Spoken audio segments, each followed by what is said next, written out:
뉴턴이 사과나무 아래서 발견한 과학, 그 짜릿한 즐거움을 여러분에게도 선사해드립니다. 사람과 과학의 만남, 사과나무의 엄지입니다. 때로는 아주 작은 미생물부터 때로는 광활한 우주까지 그동안 사과나무는 다양한 주제와 내용들로 여러분과 함께했는데요. 오늘은 지난 강연들 중에서 가장 재미있었고 또 가장 흥미로웠던 이야기들을 모아서 다시 한번 만나보는 시간 마련해봤는데요. 여러분의 머릿속에 지금 떠오른 바로 그 강연이 맞는지 화면으로 확인해볼게요.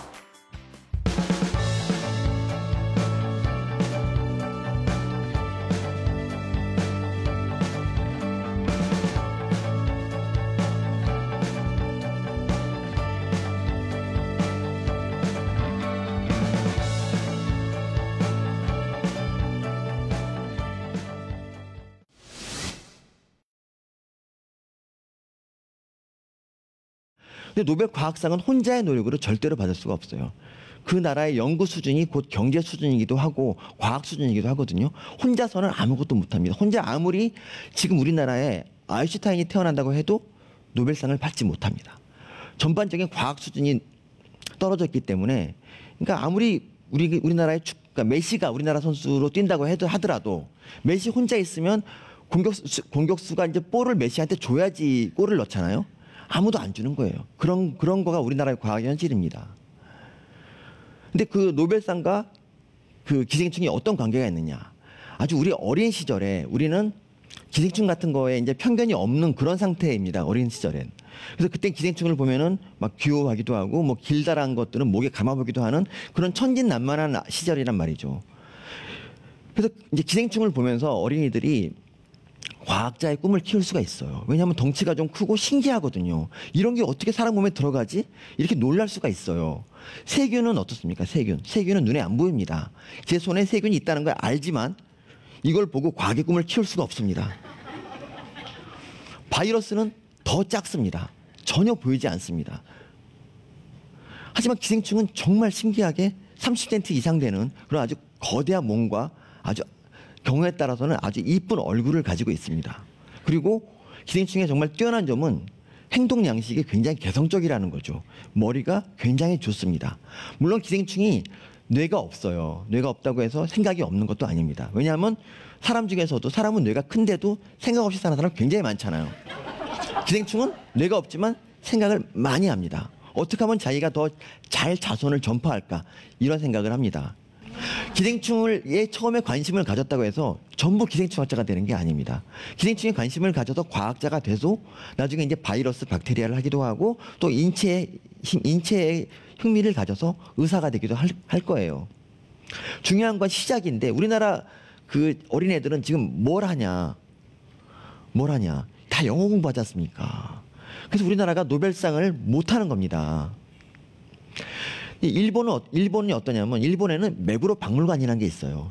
기생충에 대한 꿈을 가진 그런 아이들로 하여금 기생충을 마음껏 볼 수 있는 기회를 제공하죠. 그래서 저는 기생충 박물관을 짓는 게 제 꿈입니다. 여기 온갖 신기한 기생충들을 늘어놓고 그리고 이제 사람이 회충원이 돼가지고 사람 몸에서도 한번 살아보는 그런 체험도 해보고 이러다 보면은 우리가 과학에 대한 꿈을 가지게 되고 과학 분야 노벨상도 탈 수 있지 않겠습니까?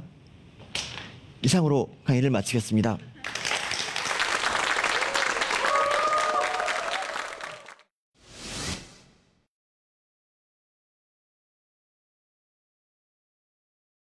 자, 이제 어느 정도 온도가 올랐으니까요. 제가 출력물을 한번 뽑아보도록 하겠습니다. 이 카드 보이시나요, 여러분? 이 카드에는 오늘 여러분들이 출력할 파일이 들어 있습니다. 여러분들이 파일을 저장하신 다음에요.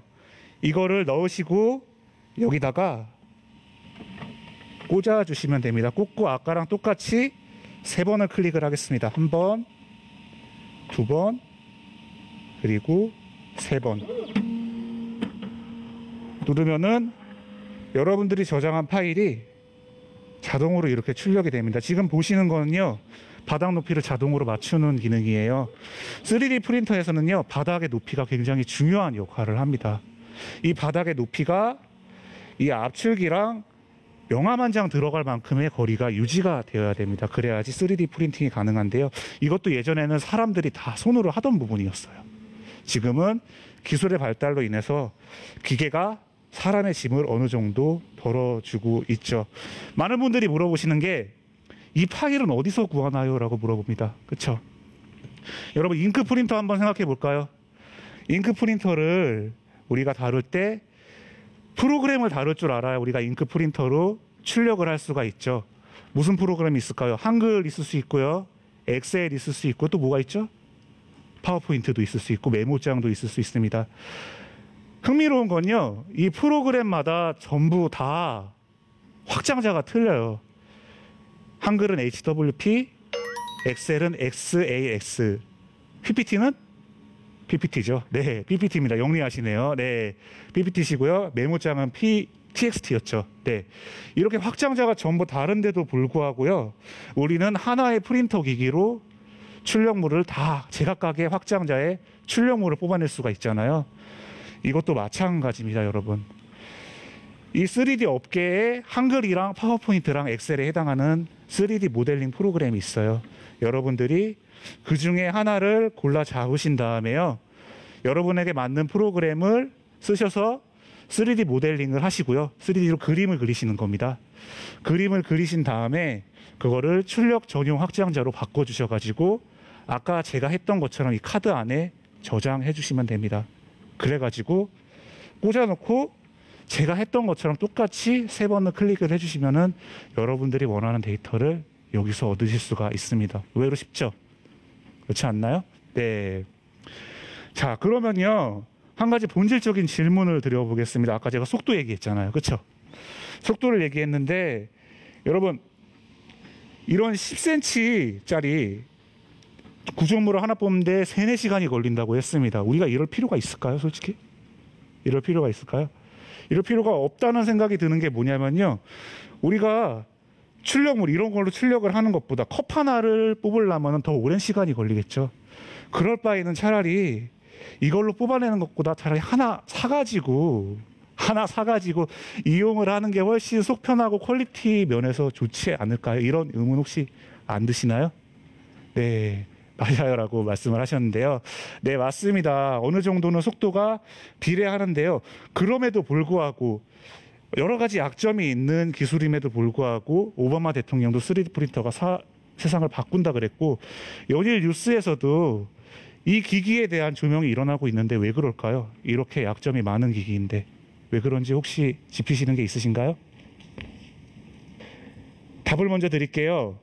이 3D 프린터가 있으면요, 세상에 없는 자기만의 물건을 뽑을 수가 있기 때문에 그렇습니다.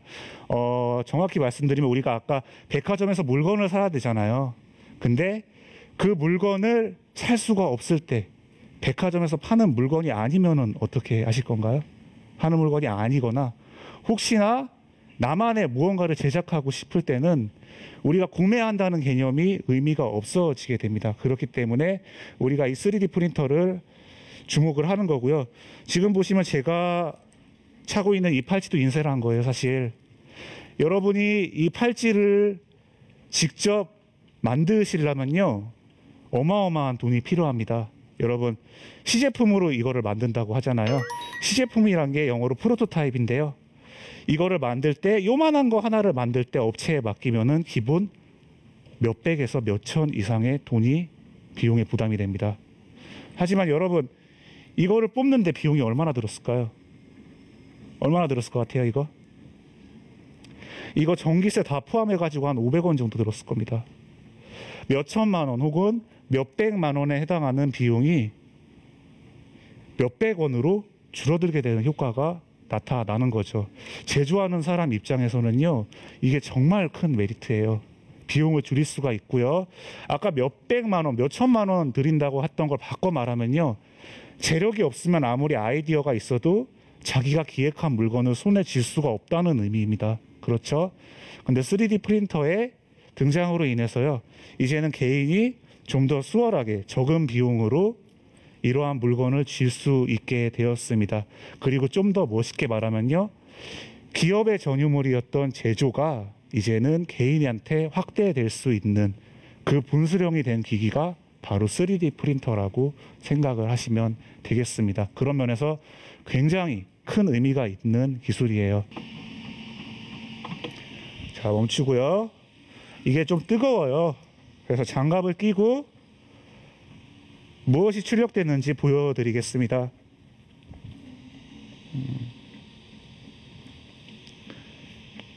자, 보시면요. 네, 사과나무 로고죠. 여러분 질문 하나 드릴게요. 이거는 제가 뽑아낸 건가요? 얘가 뽑아낸 건가요? 얘가 뽑아낸 거예요? 저는 개인적으로는 이걸 제가 만들어냈다고 생각합니다. 기술이 아무리 발전해도요, 만드는 주체는 결국엔 사람이에요. 그 사람이 뭉치고 뭉쳐가지고 문화가 되고요. 그 문화 속에서 점점 더 많은 프로젝트와 점점 더 거짓말 같은 작품이 일어날 거라고 생각합니다. 그 작품이 실질적으로 이 세상을 굉장히 이롭게 변화시킬 것입니다. 과학과 사람의 만남, 사람의 아까 제가 설렘을 말씀드렸잖아요. 만드는 설렘을 불어넣어 준다는 취지에서 진정한 사과나무의 열매가 이 안에 있지 않을까 생각합니다. 여러분 3D 프린터를 다루시면서 유쾌하게 상상하시고 유쾌하게 출력하십시오. 네, 긴 시간 들어주셔서 감사합니다. 네.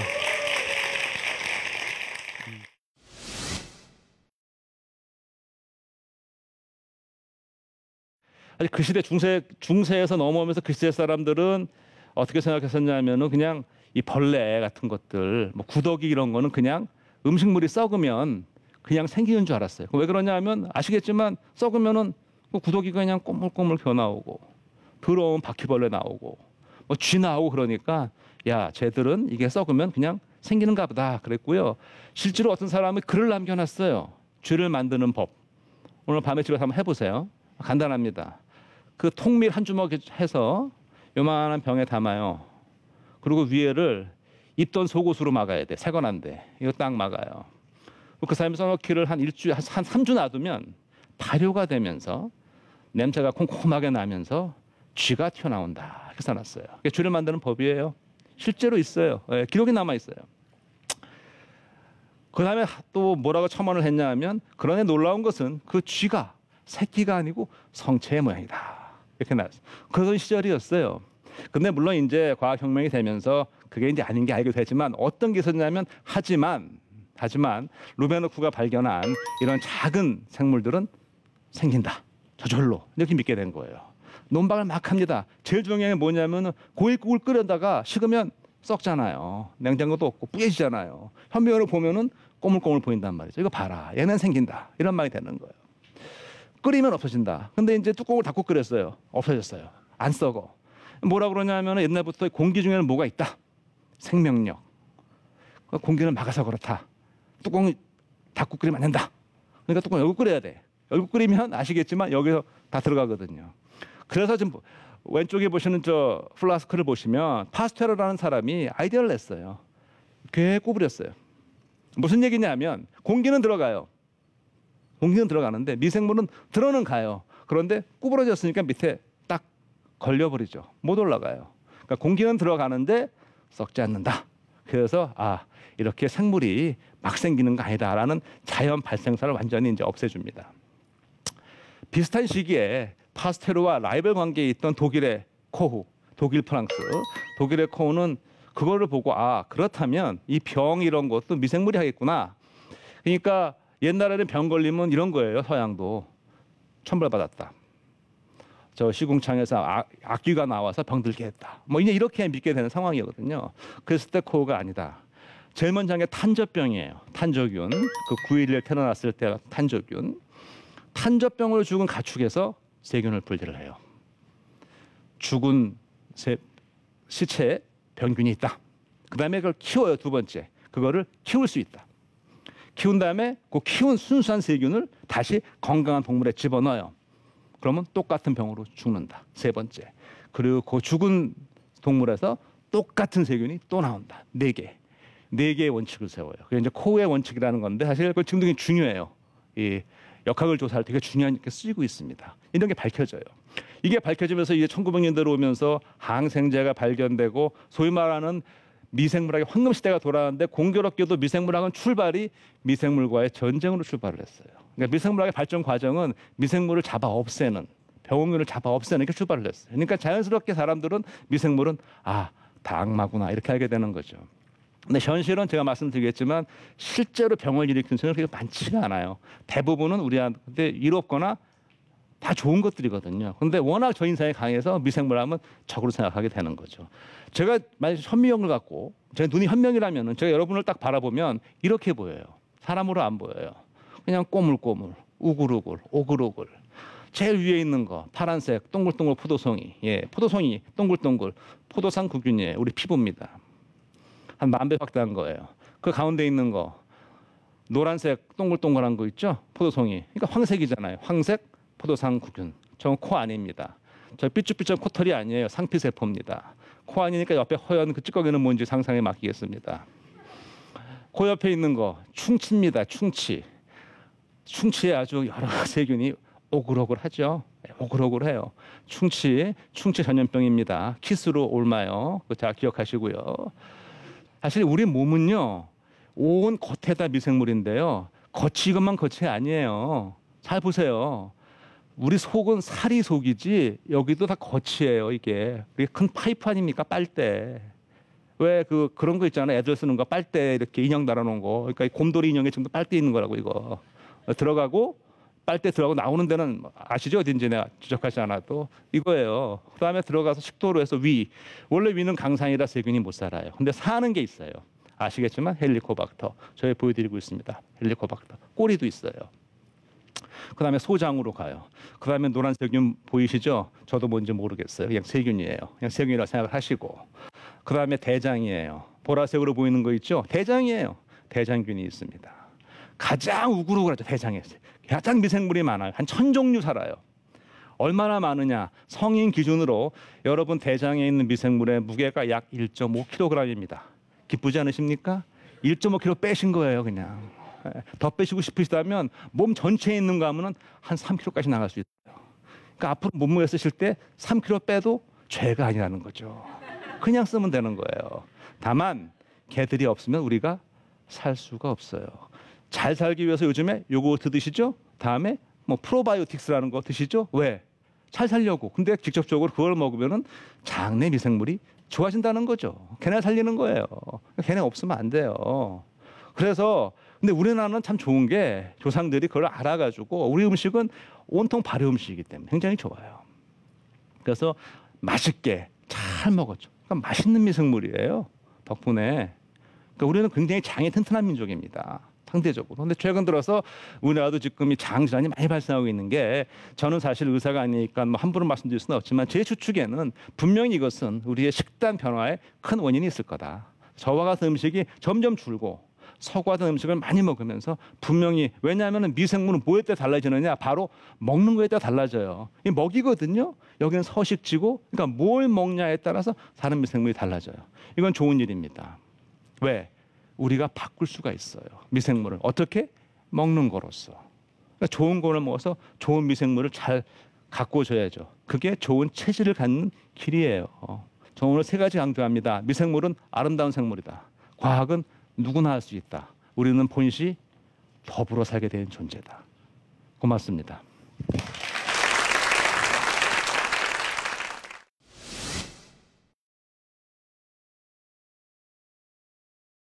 상대성 이론 많이 어렵습니다.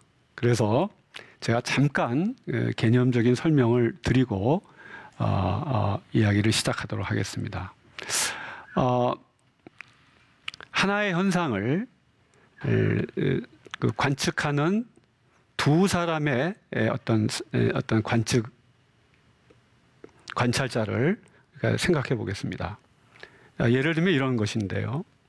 하늘에서 한방눈이 내려오고 있습니다. 서 있는 사람이 한방눈을 보는 경우와 버스를 타고 가면서 한방눈을 보는 경우가 바로 지금 그 상황에 해당이 되는데, 자, 서 있는 사람이 한방눈을 보면 한방눈은 똑바로 내리는 것처럼 보입니다. 하지만 버스를 타고 있는 사람이 한방눈을 보면 한방눈은 비스듬하게 내리는 것처럼 보입니다. 동일한 사건인데 이 관측자가 어떤 운동 상황에 있느냐에 따라서 경험하는 현상이 달라진다는 것이죠. 실제 이런 일들은 많이 있겠죠. 여러분들 친구 사이에서도 또는 어떤 현상을 목격할 때 자기가 어떤 위치에서 받느냐에 따라서 서로 다른 이야기를, 경험에 관한 이야기를 하게 됩니다. 아인슈타인의 상대성 이론은 바로 이 점에 주목을 하는데요. 비록 우리가 관측자가 다양한 상황에서 현상을 보더라도 그 결과 그 현상에 대한 경험의 내용이 다 다르더라도 그 현상을 지배하는 물리 법칙은 변해서는 안 되겠다. 그 현상을 지배하는 법칙이 우리가 관측하는 사람들의 그 상대적인 운동에 따라서 달라질 수는 없다 하는 점입니다. 다시 말해서 비록 우리의 현상을 바라보는 우리의 관점은 상대적이지만 그로부터 우리가 얻게 되는 어떤 최종적인 결론인 어떤 법칙에 관해서는 우리가 어떤 동일성, 절대성, 보편성을 가져야 한다는 것입니다. 이게 아인슈타인의 상대성 이론이 고민했던 부분이고 또 그 출발점이기도 합니다. 자연 법칙은 우리가 어떻게 바라보느냐에 상관없이 변하지 않는 동일한 어떤 것이어야 한다는 것이죠.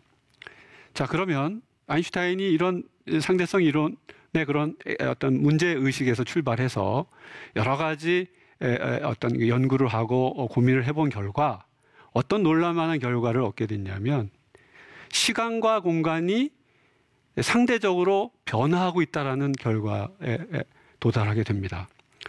특히 아까 말씀드린 것처럼 관측자가 서로 다른 상황에 처해 있을 때 그들이 바라보는 시간과 공간이 동일하지 않고 서로 다르다는 거죠.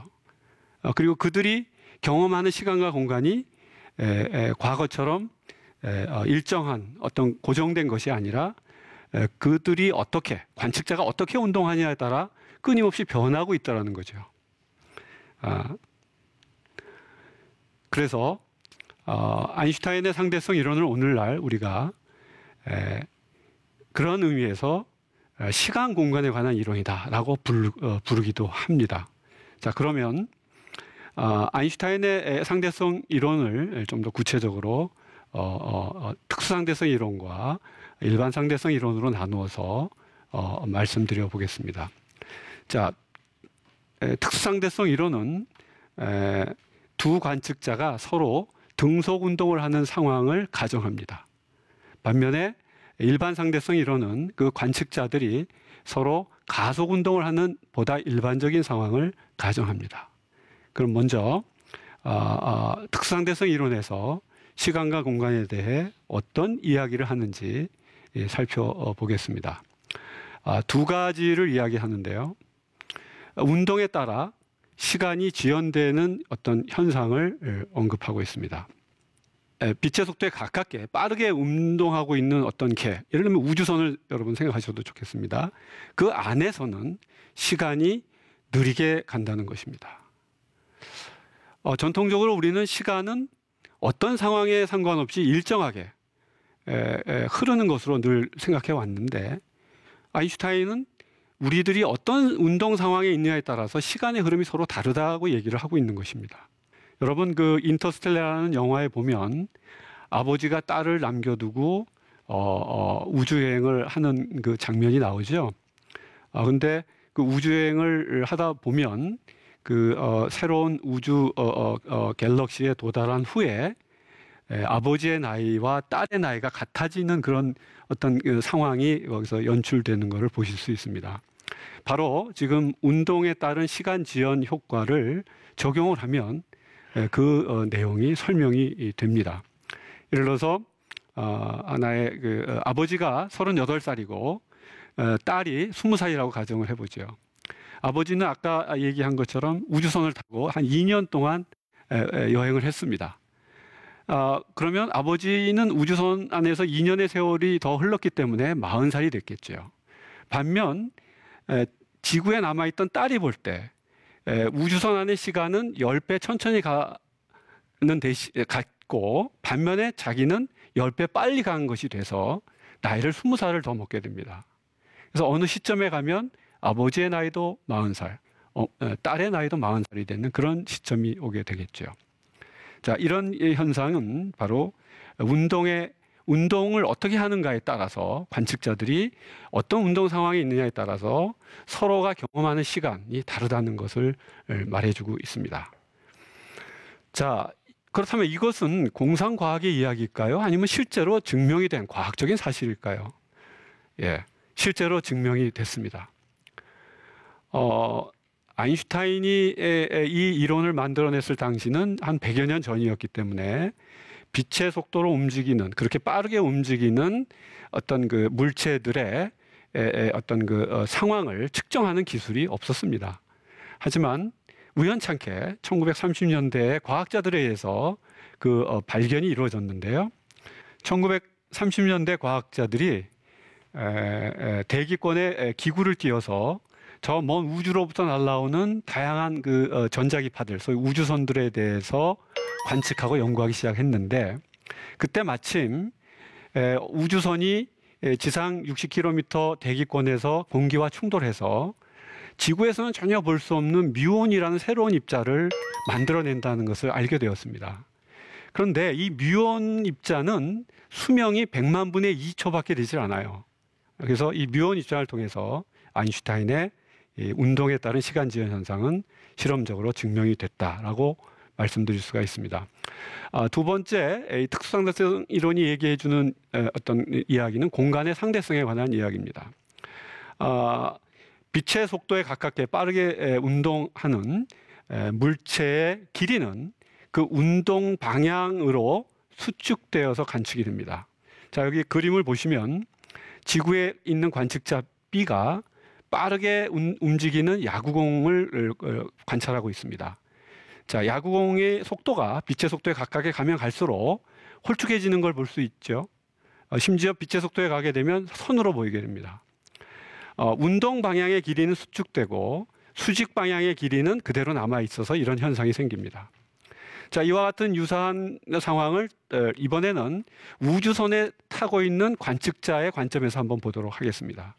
자, 관측자 A가 우주선에 타고 있는데 빛의 속도에 가깝게 움직이고 있습니다. 이 우주선에 탄 관측자 A가 지구를 봤을 때 어떻게 보이느냐 하면 이렇게 홀쭉하게 보이게 되죠. 이 상황을 우리가 머나먼 우주여행에 한번 응용해 볼 수 있습니다. 지구에서 북극성까지 거리는 현재 400광년이 걸리는 걸로 측정됐습니다. 자, 400년이나 가야만 우리가 도달할 수 있는 거리인데, 만약에 아까 말씀드린 것처럼 99.5% 빛의 속도의 99.5%로 달리는 우주선을 타고 간다면 그 거리가 10분의 1로 축소되어 나타납니다.